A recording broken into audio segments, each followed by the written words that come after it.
If you love Paul Harvey-style stories, subscribe now. The rest of the story, Sarah often watched her mother from the doorway of their tiny kitchen, her hands raw from scrubbing floors and her face tired but determined. Someday, Sarah promised her mother, "I'm going to make sure you don't have to work this hard ever again." Her mother, wiping her hands on a worn apron, would smile softly. "Just be happy, Sarah, that's all I want." But happiness for Sarah meant something bigger. Even as a little girl, Sarah had a spark. She'd put on impromptu performances for neighbors, belting out songs in a voice far too powerful for her age. Her mother noticed and scraped together enough money to enroll her in acting classes. A small investment, she called it, though it meant cutting back on groceries that month. Sarah's first big opportunity came when she was just 7 years old. An open casting call for a children's television show was being held in a nearby town. Sarah's mother borrowed a neighbor's car to get her there. "Do you think they'll pick me?" Sarah asked nervously as they waited in line. "Why wouldn't they?" her mother replied.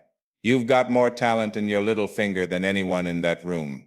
And she was right. Sarah was cast in the show, a gig that lasted for a couple of years. It wasn't fame, but it was a start. By the time she was a teenager, Sarah had honed her craft.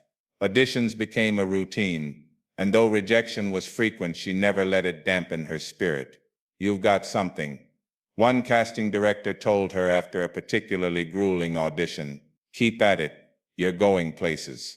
Those places turned out to include a starring role in a new television series about a magical family living in New York City.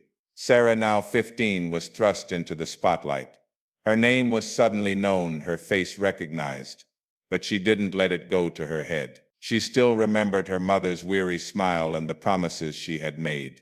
"Buy yourself something nice," Sarah told her mother one day, handing her a check after her first big paycheck came in. Her mother looked at the check, tears welling in her eyes. "I don't need anything," she said. "Seeing you happy is enough." But Sarah insisted. She bought her mother a new house, one without leaky roofs or creaky floors, and told her to quit her job. "I'll take care of us now," Sarah said. And she did. As her career blossomed, Sarah ventured into music. She poured her heart into her songs, writing about love, loss, and the struggles of growing up. Her fans, millions of them, felt a deep connection to her. But fame came with its challenges. Tabloid headlines, online trolls, and personal heartbreak tested her resilience. Through it all, Sarah remained grounded. "You don't give up just because it gets hard," she told a friend during a particularly tough period. "You push through." That's what my mom taught me. Today, Sarah's name is synonymous with success. She's a global superstar, an advocate for mental health, and a role model for countless young people. But she hasn't forgotten where she came from, or the mother who made it all possible. Of course, you know Sarah by another name, Selena Gomez. And now you know the rest of the story.